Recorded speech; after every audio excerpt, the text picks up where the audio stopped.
Welcome to Geek Therapy Radio. You've got your mental curator, Johnny Hemberger.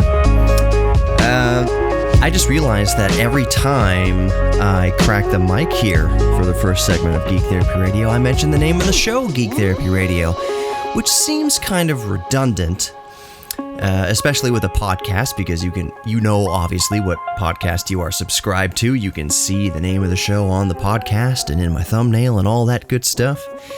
But on the radio, you'll notice that in my intro, my bump music, I don't have any kind of voiceover introducing me or the show.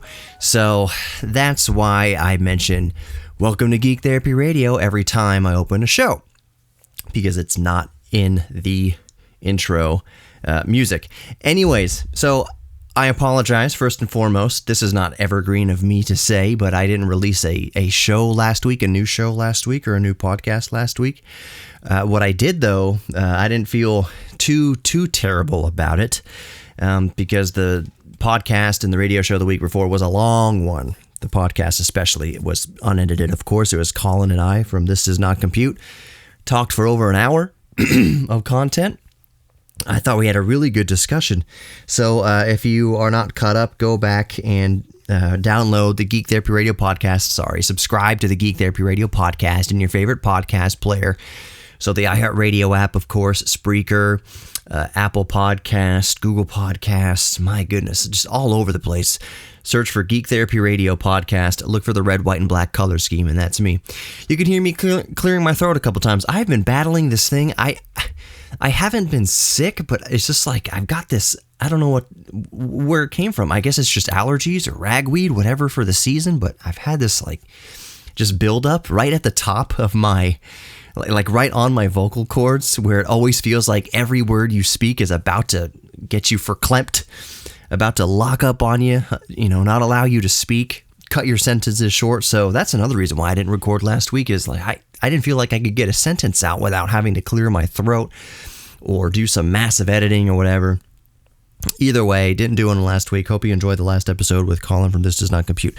So here's what I've been up to. The last show that I made before I had Colin on was my musings towards what my next camera would be. And at the time, as you can see by the title of that podcast, I think the title was something like Why I Want the Blackmagic Pocket Cinema Pro 6K or whatever it was. I don't know the actual title. That camera, BMPCCC, MP Pro, PK, 6K, whatever. It's the longest freaking model name of a camera ever. Either way, it's from Blackmagic, and I love Blackmagic. That's what I use to edit all my videos. I use Blackmagic DaVinci Resolve. I have a couple Blackmagic peripherals. So I was saying, I'm in the ecosystem. Using B-RAW as a video codec to edit with would be very convenient for the ecosystem that I'm in, versus, like Final Cut uses Apple ProRes.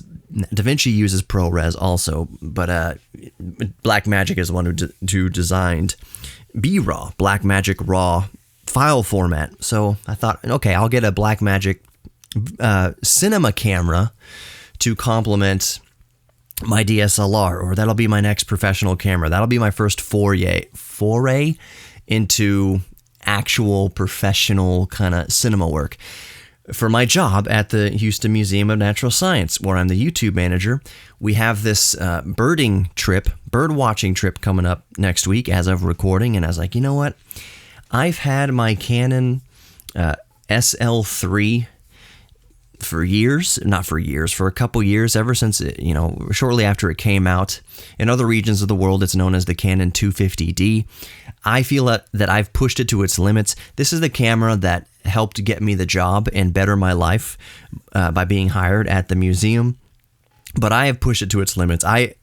In my recording with it, in my making videos with it, it's not a bad camera at all. It's actually quite a wonderful camera, but it's a very entry-level DSLR. And the fact that it records video is kind of a plus and a bonus. It doesn't have all the codecs in the world to work with. It doesn't grade the absolute best. There's no log profiles built in or that you can purchase for the SL3. And, I forget who it was who emailed me the other day about this. Oh gosh, there's kind of an underground hacking community, firmware hacking community, if you will.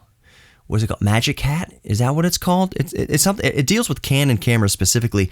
That basically unlocks a whole bunch of features and adds a whole bunch of features to a lot of Canon DSLRs, like the ability to record in RAW, like the ability to record at higher resolutions, like the ability to have more control over different functions of the camera. Oh, what is it called? I'm blanking out on the top of my head. But the point is, my SL3, being kind of a budget entry-level kind of DSLR, that group doesn't have any sort of perks for that camera. There aren't any sort of hacks for the camera, to my knowledge, that exist that are readily available to get any more out of the camera. Also, I wanted a full-frame sensor. No, the Blackmagic 6K Pro doesn't have a full frame sensor. It has a Super 35 sensor, which is technically a little smaller, I believe, than the APS-C sensor that's in my SL3. Sorry for tossing all these terms out there. I hear the bump music anyway. Let's continue that topic of why I went with the camera I did go with. I've ordered one, and as I'm recording today, it's out for delivery. Let me tell you what I got and why. More Geek Therapy Radio coming up. Don't go anywhere.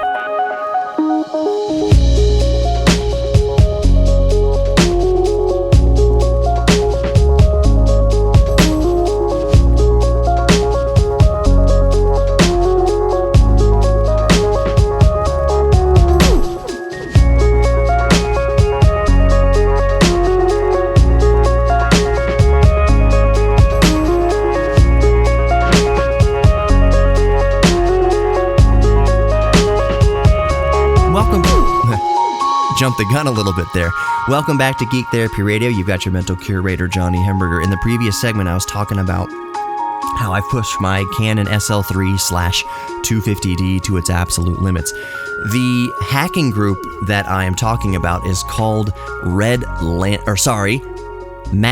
Lantern. Magic Lantern was the community that I was talking about in the last segment, that basically hacks the firmware, opens the firmware, makes custom firmware for a bunch of different Canon DSLR models.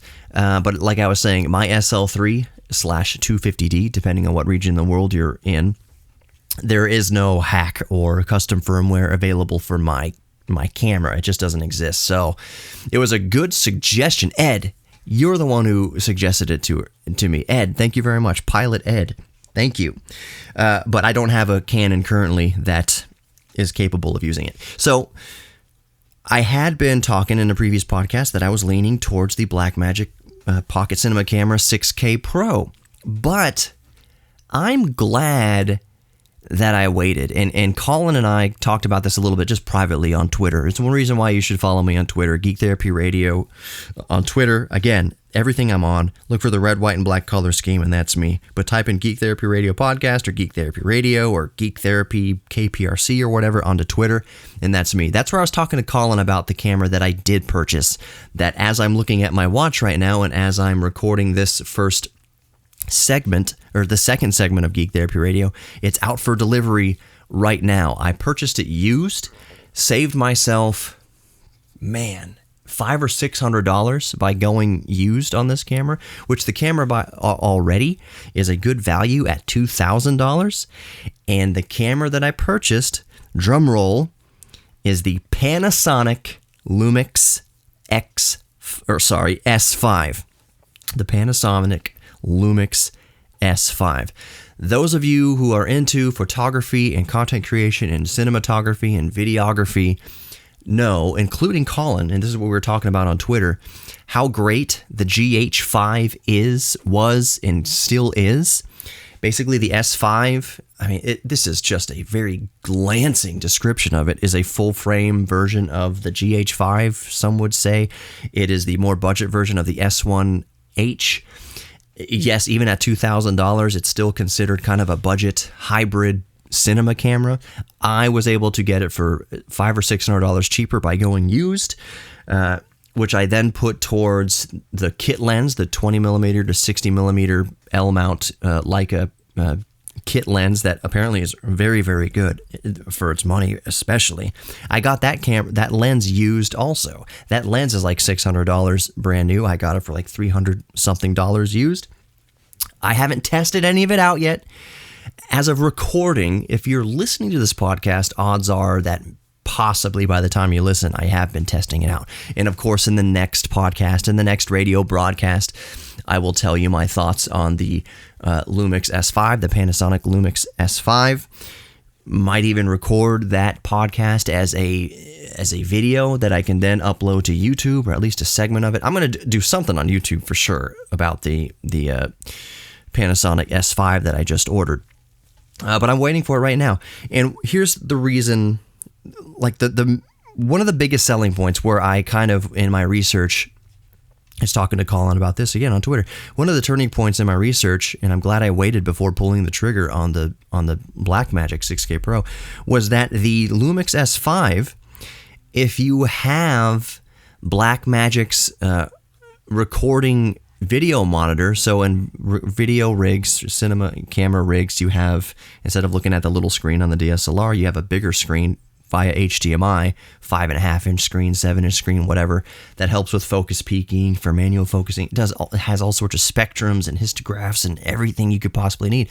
But the higher end ones, like the Atmos Ninja 5, actually record over HDMI to a solid-state drive or to some SD cards or UHS 1 cards or X-Fast cards or whatever. But what I'm getting at is that if you use Blackmagic's video monitor, recording video monitor, that the Lumix S5, the Panasonic Lumix X5, lets you record at almost 6K. Technically, it's 5.9K in B-RAW using Blackmagic's video monitor. So I'm like, well, the reason why I wanted the Blackmagic Pocket 6K Pro, what a mouthful, and I probably didn't even pronounce that right, was because that it records a native B-RAW. There's some codecs, also some resolutions and things that you can record with the Blackmagic in ProRes also, but I wanted to stay in B-RAW. And if the Panasonic records in B-RAW anyways, if that capability is there and near as makes no difference 5.9K, then it's like, why would I go with the Blackmagic Pocket in my case? I'm not saying the Blackmagic 6K Pro Pocket whatever is a bad camera. I've never used it. By all accounts, it's a great camera. The other kicker is that the Lumix S5, at least on paper, has more dynamic range, more stops of dynamic range than the Blackmagic. I think the S5, if I'm memory serves off the top of my head, is 14. It says 14 plus stops of dynamic range at its native ISO of like 640 ISO. It's got dual native ISO. That always helps also with dynamic range. And the Blackmagic was rated at up to 13 stops of dynamic range. So the S5 costs the same, can output to B-RAW, 6K, 5.9K B-RAW using a Blackmagic monitor, and has more dynamic range. And I've been looking at tests and comparisons side by side, and yeah, there's more. The roll off of high exposure, it looks better on the S5, and of course a whole lot of it depends on the glass you're using, on the lenses you're using. But the specs of the S5 are actually a little better. Specs aside, another selling point, not only that I can have 5.9K B-RAW if I want out of the S5, but the S5 adds cherries on top, so to speak, of Panasonic's world-renowned, industry-leading, in some cases, in-body image stabilization. Even on the full-frame sensor of the S5, I haven't even talked about the fact that it's full-frame yet, not in any sort of depth at least, but it has image stabilization and the tracking autofocus. I'll talk about the autofocus here in a second. But the image stabilization and tracking autofocus are both benefits over a true, dedicated cinema camera like the 6K Pro from Blackmagic. Sorry for clearing my throat so much. Cinema cameras, they are very dedicated to their use case. They're if you're going to get still footage, it's going to be in a cage of some sort. It's going to be on a gimbal of some sort. It's very deliberate. Cinema cameras are used very deliberately. You're using prime lenses on there, cinema lenses, CIN lenses for short, CINE lenses that don't have autofocus, that don't have auto exposure.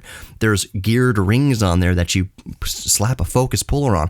With a pro cinema setup, you're going to use a pro cinema camera, and if you're talking about anything with any sort of budget on it, you have one person operating the camera, you have another person operating the focusing of the camera, sometimes remotely, wirelessly. They handle the focus. There is no autofocus on cinema cameras, not tracking autofocus, and there is no image stabilization on most cinema cameras. You have the camera and a gimbal to smooth things out, and you have dedicated people, human beings, actually with their hands on the gears of the lens, who are paid by unions, depending where you are, to keep things in focus and to block for focusing and all that with cinema cameras. The S5 is more of a hybrid camera, meaning it could shoot stills, great stills, but it also can work well in cinema settings. So let's say you put a CIN lens on it, you get all the benefits of a CIN lens, the clarity, the sharpness, everything, and the manual focusing. You can do that with the S5, but you also, if you have an autofocusing lens on there, it can autofocus. Let's talk about that Panasonic autofocus when we come back. More Geek Therapy Radio, don't go anywhere.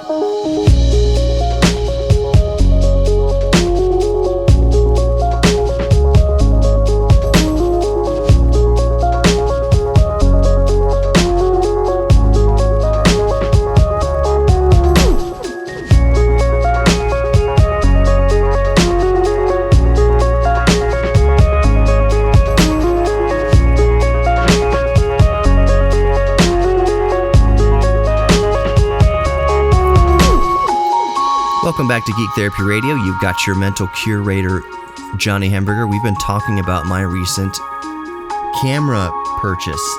And it's not like I buy a lot of cameras. This was a major decision because it wasn't cheap. I didn't go through my employer to help subsidize this purchase because technically it's for my job. However, I'm going to be using this camera, the Panasonic Lumix S5, for a lot of personal use, and I'm going to be using it, at the church too, and for whatever else, any kind of gigs that I get. If the museum buys it, then the museum owns it, and that means I would have to return it to the museum and put it in a locker and all that kind of stuff. I was like, you know what? It's for my job, so I will do the tax write-off on it, but this is just going to be an investment in me and my future and my career and my use cases. I'm going to use it for, of course, the museum. I'm going to use it for Geek Therapy Radio. I'm going to use it for Willow Meadows Baptist Church. I'm going to be using it for a whole lot of personal stuff outside the museum, and I just don't want the conflict of interest, so I am just going to purchase it myself, and I'll do the tax write-off on it. So the Panasonic Lumix S5, the elephant in the room is the autofocusing.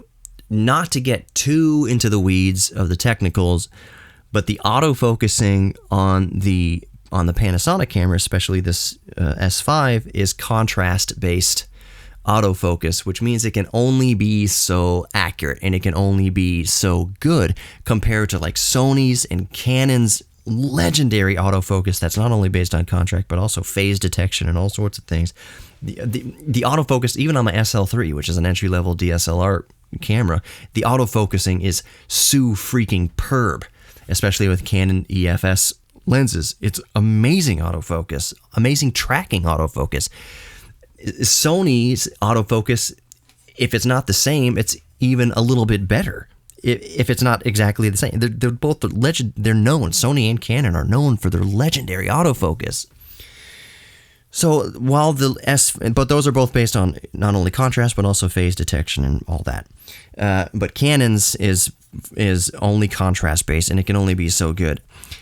After they released the S5, they shortly thereafter released a firmware upgrade that apparently dramatically improved the autofocus of the Panasonic S5 and GH5 and whatever's, improving it, new algorithms for the contrast base and eye tracking and things like that. Apparently it's gotten way better. But if you kind of go peruse the internet and YouTube especially about Panasonic S5, one of the major critiques you'll see in all these reviews is people really complaining about the autofocusing capability of it. Most of that was pre-update, and even after the update, people say, yeah, it's still not the most perfect. It's usable. It's not the most perfect autofocus, but it's usable. And that's kind of the takeaway for me. No, I haven't actually been able to test it yet. I will be able to confirm, my findings in the next podcast regarding autofocus. But to me, here's the thing.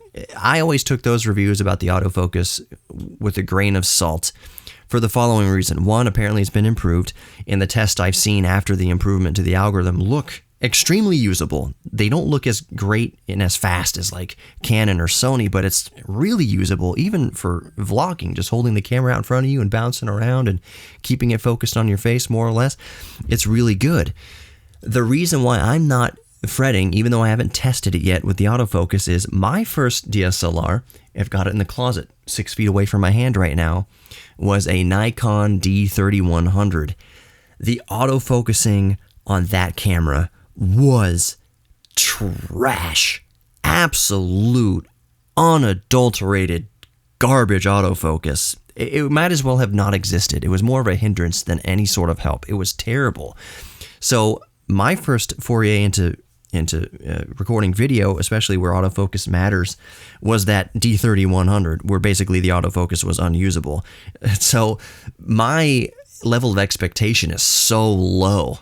My level of expectation is so low that the S5's autofocus cannot possibly, even pre-firmware upgrade, could not possibly be as bad as my Nikon D3100. So I'm completely used to terrible autofocus. Now, the Canon SL3 that I have, the 250D, has Canon's excellent dual pixel autofocus, absolutely excellent.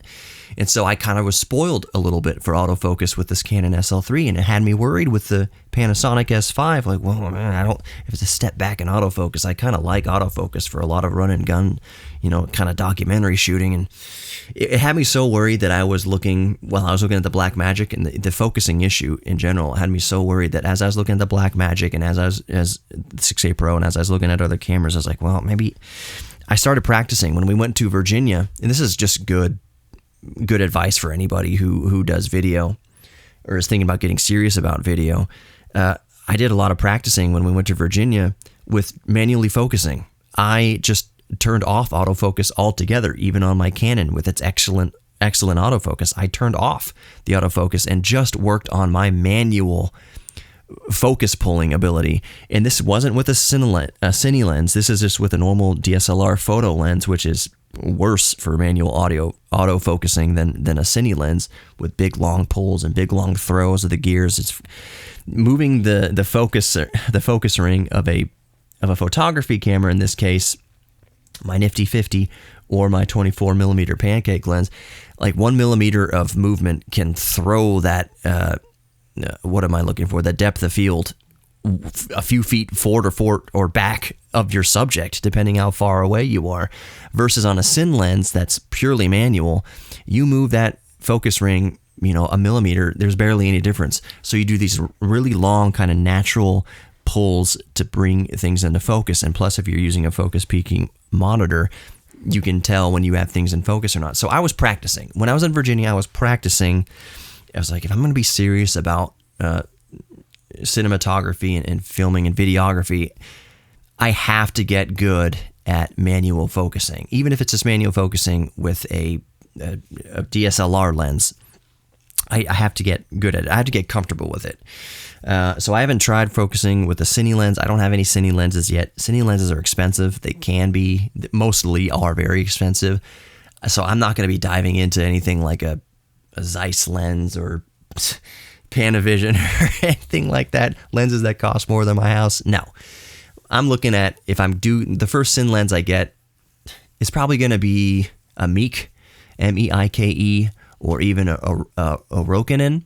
And I know there's cinematographers and videographers out there and say, Rokinon, those are too cheap, or Meek, those are kind of, but there's also a lot of merit to that. And the fact of the matter remains, I and most people cannot afford or are just unwilling to pay thousands of extra dollars for that extra 1 or 2%, even up to like 10%. I would say 5 to 10%, be between 1 and 10% of difference between a $5,000 cine lens and a $500 cine lens. I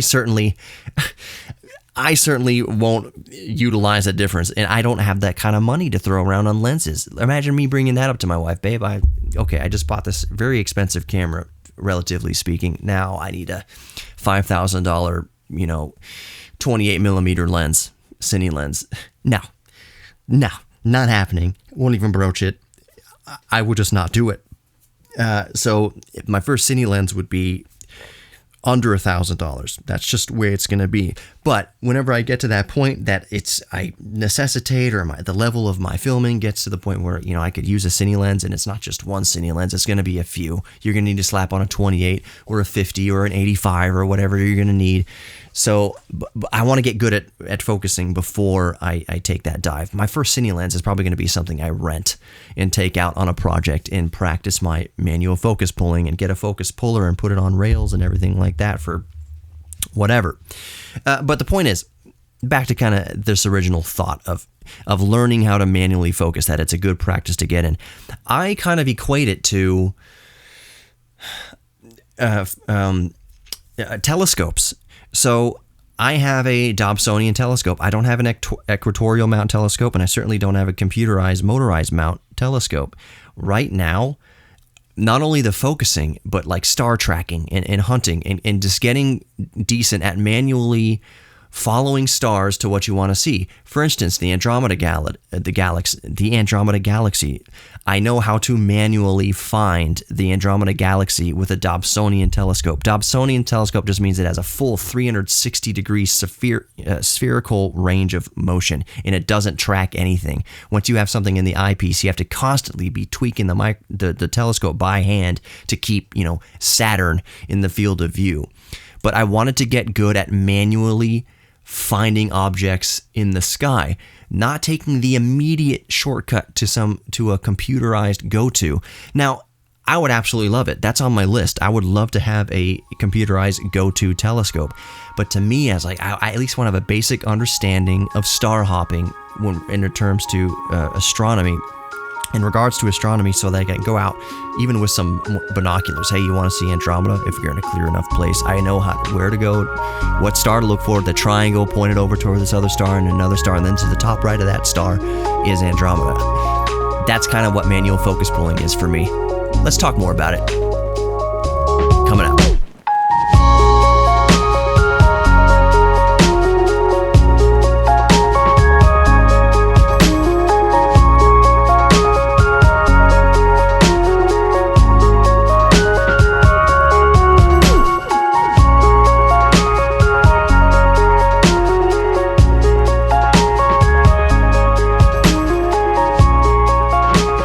Welcome back to Geek Therapy Radio. You've got your mental curator, Johnny Hamburger. We've been talking about my recent camera purchase and my theory behind getting good at manual focusing and why I chose the Panasonic Lumix S5 over the Blackmagic Pocket 6K Pro. They are both similarly priced. The Blackmagic, by the way, has an EF mount. It would have worked perfectly without an adapter with all my lenses.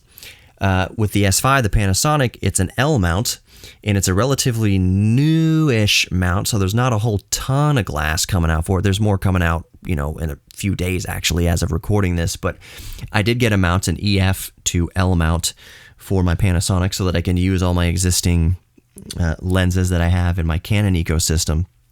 But anyways, that's what we've been talking about. And I've been talking about the manually star hunting that I equated kind of in astronomy, learning how to star hop to get to things that I want to see, because you won't always be able to rely on automatic object finding in astronomy. If you had like a motorized, computerized telescope, you could just type in Saturn, and the thing would slew, meaning that it would move along its axes to find Saturn automatically for you. And then you could type in M81, and then it slews over and brings in the M81 galaxy automatically for you. It's like, no, I want to at least have a basic understanding of how to find objects myself. So that's kind of what I've equated manually focusing to. And here's the thing, because I think I'm coming at this kind of the way a lot of photographers and videographers kind of come at manual focusing. You're at that beginning stage. Like, I feel like that I've been in this kind of beginner mode for long enough time to start understanding what the next steps were. I felt the exact same way with audio engineering. Okay, I know how to put a microphone on a guitar cabinet. Now I need to delve into mic placement a bit more. Where's the best kind of alpha axis place to put a SM57? How am I going to EQ this? I knew that to get the best sound out of what I was doing, yes, I could capture the sound of a thing, but I got to a point towards the end of the beginner stage where I could get more advanced with it, and I knew kind of more the tools that I could use and have an excuse to get those tools and recognize the need for those tools. That's a good good angle to come at this from. I'm at that point with videography and video editing now, where I've reached that part of the beginner stage where I know the next step is to start practicing manual focusing.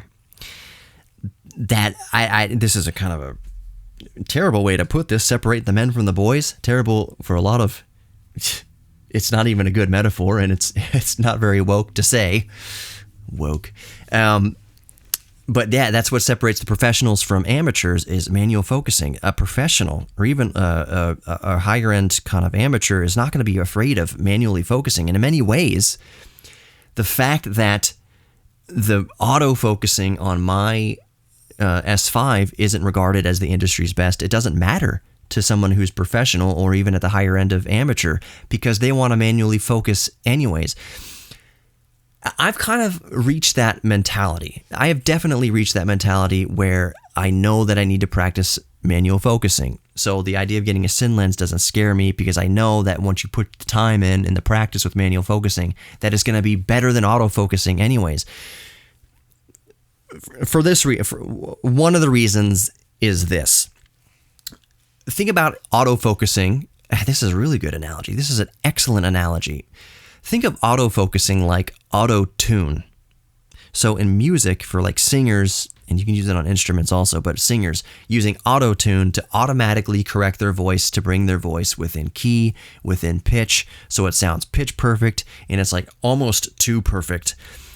Good autofocusing to me is almost too perfect. And I know there's a lot of cinematographers listening or videographers listening that are like, yeah, man, autofocusing is kind of like auto-tune. It's too robotic. It's too perfect. Whereas manual focusing, you get a little bit of, you get the human touch in what you're seeing on the screen. So yes, you're seeing an actor or whatever, you're seeing a subject on the screen, but autofocusing, whoever's operating the camera, there's not much human touch on the other end. Where manual focusing is like, lets you know, oh, there's a human. It adds such a more human element to what you're watching when there's a human being operating the manual focus. And that means that, yes, sometimes as I'm manually focusing, that I'm going to miss it a little bit, that I'm going to miss the focus point a little bit, and there's going to be that little human hunting for focus. But that, depending on the project, that brings such a wonderful human touch to the film, to the presentation, to the content, when it's a human being controlling the focusing versus the autofocus. You can think about it kind of like, I don't know why this is just popping into my head.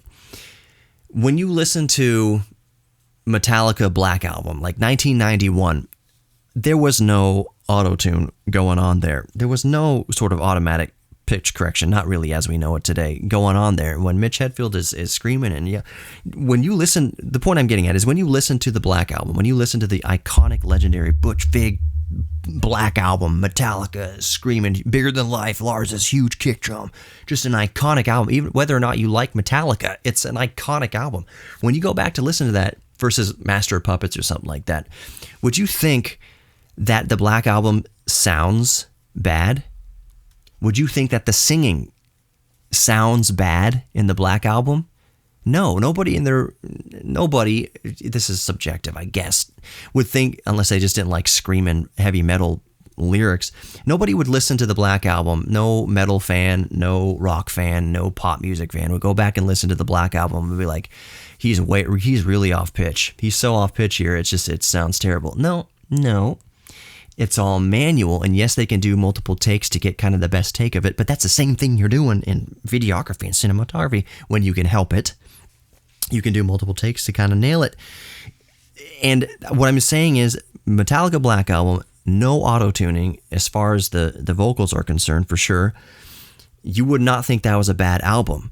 Now, watch a movie or an indie movie or any sort of kind of documentary, run and gun documentary, whatever, where you know that there's manual focusing going on. There's no autofocus. It's a manual focus. Is it bad? Unless it's like, hey, the subject is standing right there in the middle of the frame and it's focused on something wrong, like way in the back, like halfway down the field or something like that, and it's just no one's focusing at all, versus a little bit of hunting, a little bit of human being kind of hunting with that ring to get it perfectly in focus in a natural way. You'd see that and you wouldn't think it looked bad. Matter of fact, you'd think it would look better than an artificial, just dead-on autofocus. And the risk you get into with autofocusing anyways, I've had shots. I'm working on a project right now where I have to be creative because the autofocusing of my camera was bad. There's too much hunting. Even with the SLR, with the Canon SL3, there's too much hunting going on. My subject's kind of moving back and forth, and yes, I could have shot for it right. I could have lowered or gone to a higher f-stop to get a more wider depth of field so that when she was moving around, she'd still be in focus. I could have done all those things. That's all part of the learning process. But the fact is that I didn't do that because I thought the autofocusing could keep up. And what happens is it's unnatural. There's some pumping and focused breathing where it kind of looks like the image is zooming in and out very slightly. That's what focused breathing is. I just want to get good at manual focusing, get good at my camera settings. And this S5 is going to allow me to push my craft that much further. Thank you so much for listening to Geek Therapy Radio. I love you all. You are worthy of love. You're worthy of giving love, receiving love, and you're worthy of your own self-respect. Remember that. Talk to y'all later. If you'd like to sponsor Geek Therapy Radio, just go to geektherapyradio.com and let's talk.